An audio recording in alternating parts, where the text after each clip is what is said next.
real estate agents, I want to help set you apart as well as spring you forward so that you don't have to learn some of the hard lessons down the road. You can actually learn them up front through somebody else's experience. I know that you only know what you know. You only have the experience you have. It's really hard to future think when you are brand new to real estate because you can barely understand the contract, right? You don't really know how to treat clients. You don't know how to run comps. And this video is hopefully going to give you some tangible and intangible things that I have learned over my almost 20 years in real estate. First and foremost, sorry about that.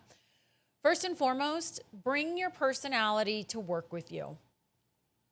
I can speak first-handedly very, very well to the image that I want to put out there, to who I am, how I speak, how I sit, everything when I'm with clients.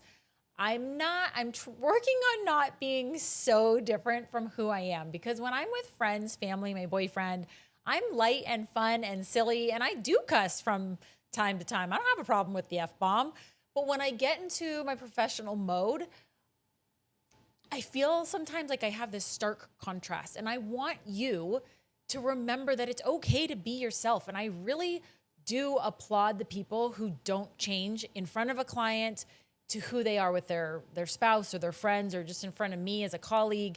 And I see like a seamless transition between this phone call and this phone call, even though they're two different people. It's the same person showing up. I tend to not be so seamless. I have like professional Lauren and social Lauren for sure. And I don't think there's anything wrong with it. I just haven't quite learned how to be 100% myself. And the reason I even make this number one is because people like you. People want to work with you. They want to get to know you a little bit while they're working with you. And most buyers and sellers, like I'm sure most of you have experienced this, they don't really ask you a lot of questions. They're not really interested in you, which I think is why I've put up such a wall to talking about personal things, is because they're not truly interested. They need you to get them or to sell them. They need you to sell them a house. They need you to help them buy a house. So there naturally comes conversation that drifts outside of the real estate realm. It's just, you're spending a lot of time with these people. It's natural, right?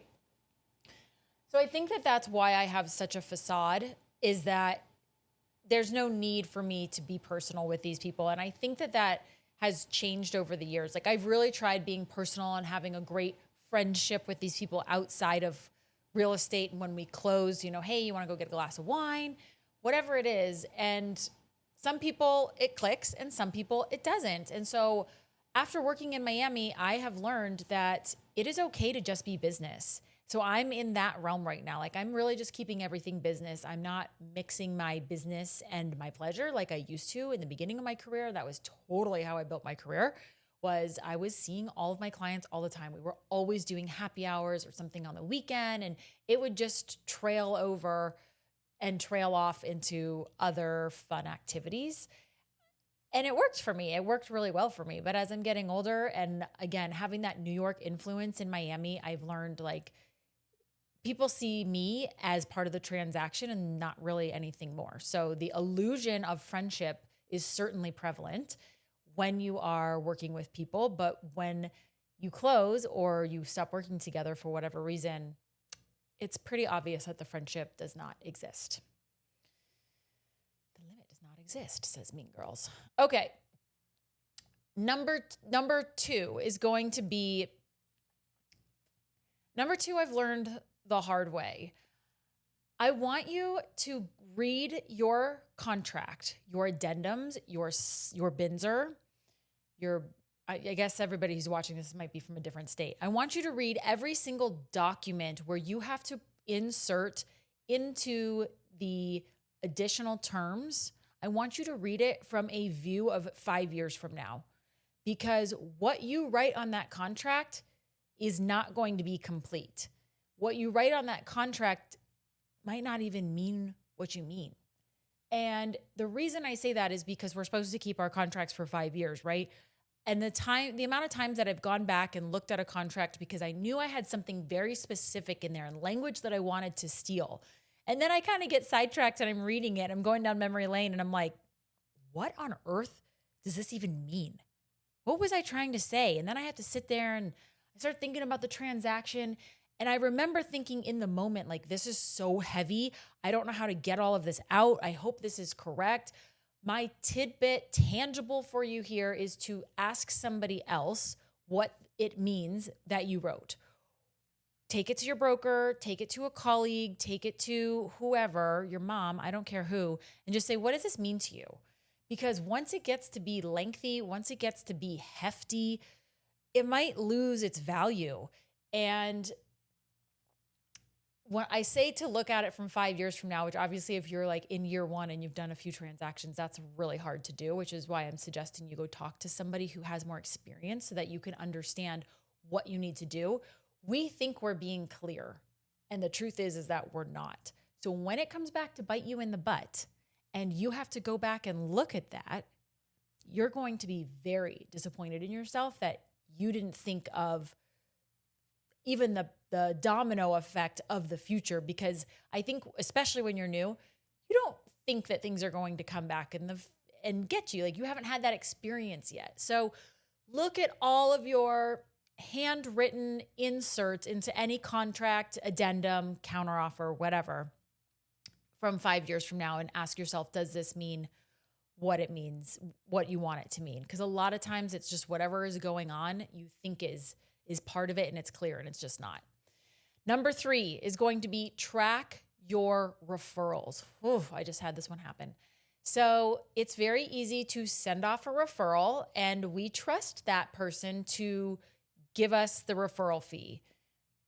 But I'm a hoverer. So like, I stay in touch with the client. I stay in touch with the real estate agent. I want to know what's going on because that affects my paycheck. It also affects my relationship. I can't tell you how many times I've given a referral out and my client comes back and tells me it was a poor experience. So I trusted that person, which I have had it happen one time. I had somebody send me a referral and it just did not work out. And I had to call. I had my tail between my legs. I'm so sorry I lost us the business. That is a heavy feeling to do that because that person was also relying on that paycheck. That is their relationship that I just messed up. I'm not saying it doesn't happen. I mean, you can't be in business for 18 years and not have that happen. Hopefully you can. But when you are sending a referral out, I think it's much more important to track everybody involved. Try and stay in touch with them, maybe not monthly, but definitely quarterly, and give them updates. Find out where they're at because you kind of want to hear both sides. We want to make sure that our client that we sent out is having a good experience, but we also need to make sure that the real estate agent is paying attention to them, is doing their job. I can't tell you how many times I've sent someone out and they're like, oh, they just didn't answer. And I'm like, what do you mean? I thought this was moving along. It's been 3 weeks. Oh yeah, no, we found someone else. I'm like, okay, like I would have stepped in, right? And that's hard because I trusted that person to take care of the people that I care about. So you still have to do your calls and have your hand in it. And if you want to ask for more of a referral fee because you want to stay involved, I think that's okay. I think that's okay. So you need to figure out a way to stay in touch with everybody until something closes or we have an absolute no. The other thing you need to think about when it comes to referrals is the longevity of the client. So if somebody passes you or you pass out an investor, there's a good chance that they're probably going to be buying and selling a few times over the next few years. Have that conversation with the client to understand. And then whether you sent the referral out or it's incoming, you need to have that conversation with the real estate agent and say, hey, the client stated that they plan on buying and selling 5 houses in the next 3 years. Do you mind if I make the referral agreement for 5 years, for 5 houses, whatever it is, whatever you two can come up with that makes that makes you feel like you're both winning is going to work. The thing about referral fees is that There's no right or wrong. I have given away 90%. I have given away 90%. I have people who called me and asked for 50%. It is what it is. Either I take the business or they're going to give it to someone else. So I might as well take the business, earn their trust. And then on top of it, when you get the referral, earning their trust is also going to be keeping that real estate agent in the loop. So put in milestones into your calendar.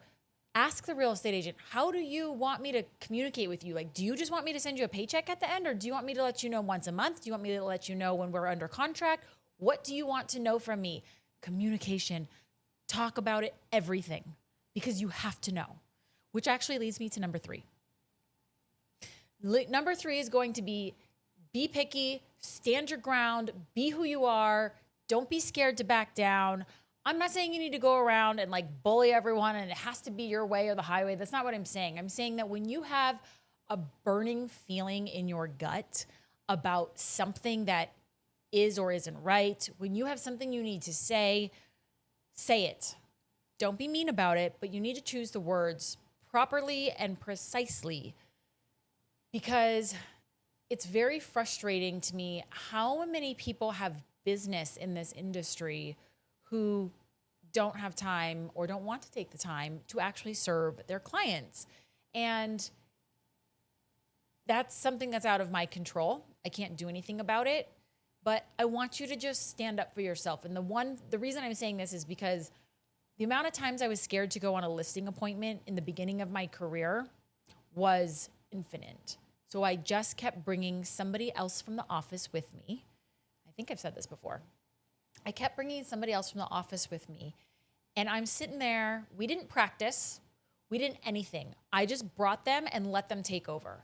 And that's not my personality, but I was so scared. And instead of taking initiative to come up with my own listing presentation or taking the initiative to say, hey, Joe, I would appreciate if we could get together and talk about this before. Like, what materials do you print? Do you want to say certain parts and I'm going to say certain parts? Like, what are we doing? What's the order? Are we talking to them first and then going through the house?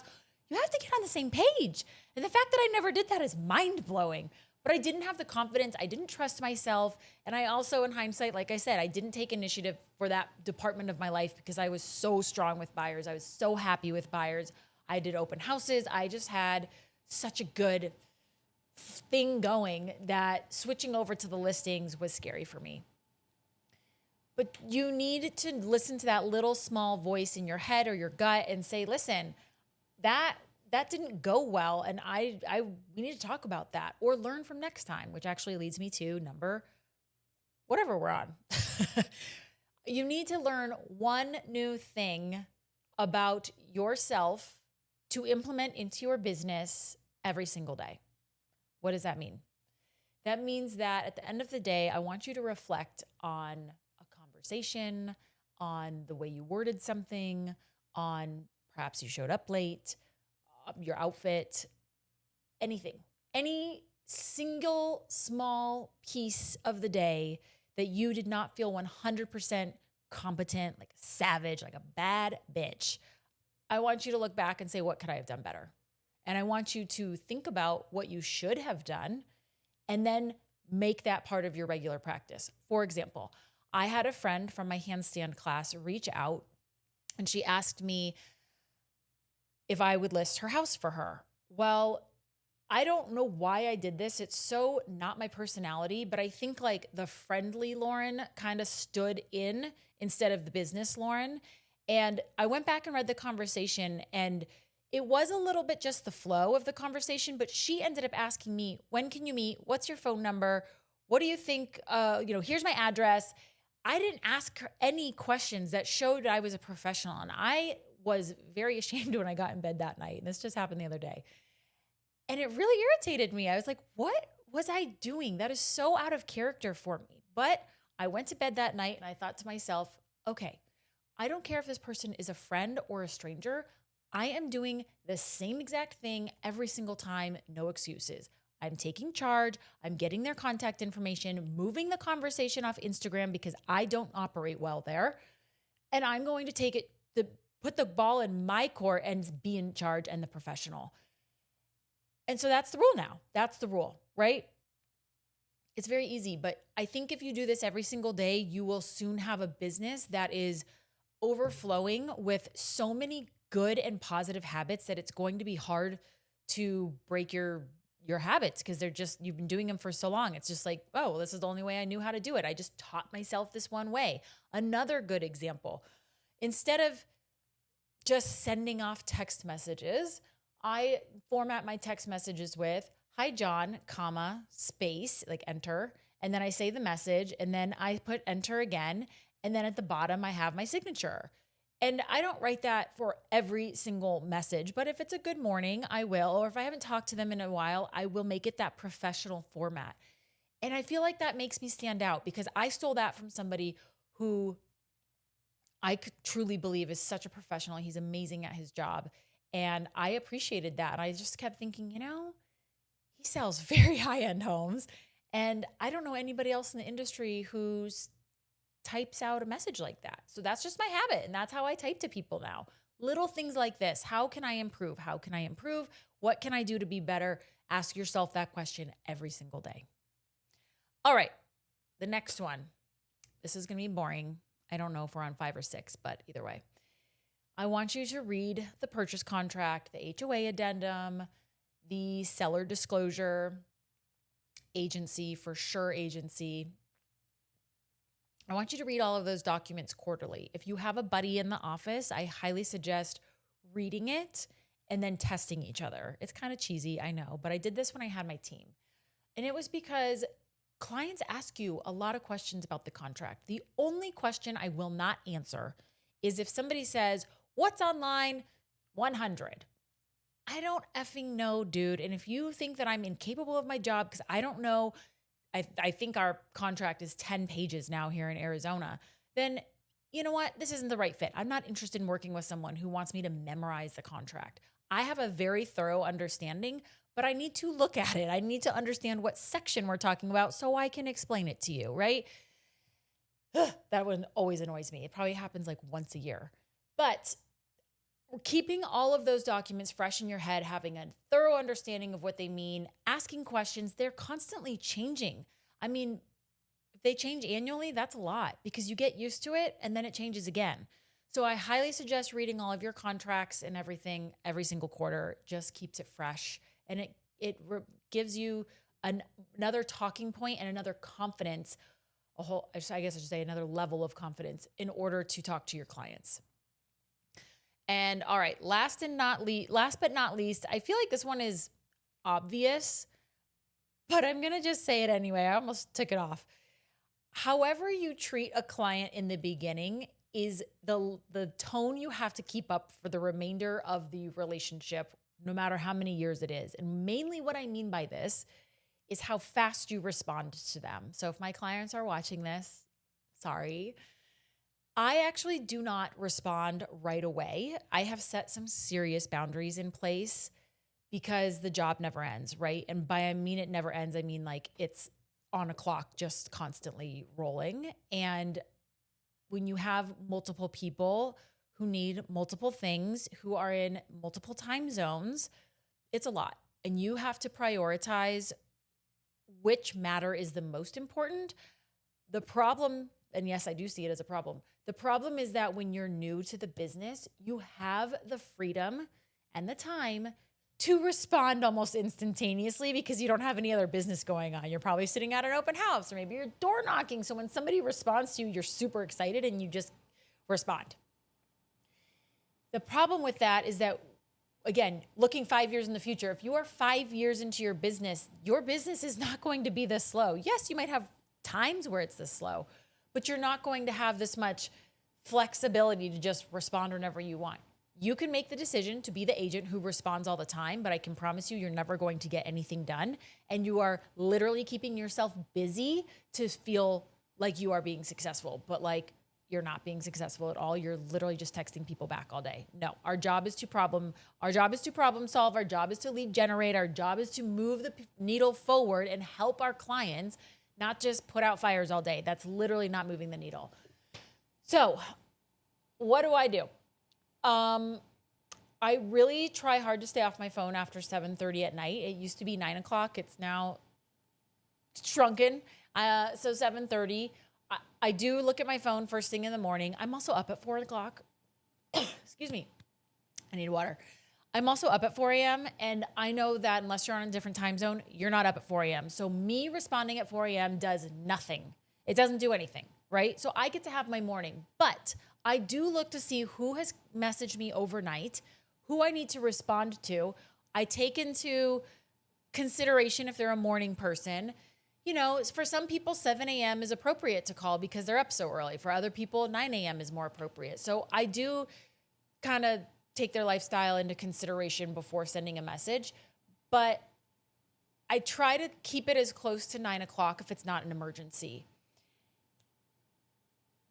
You can fight me on that one if you want and tell me that that's wrong, but I have to for my own mental health.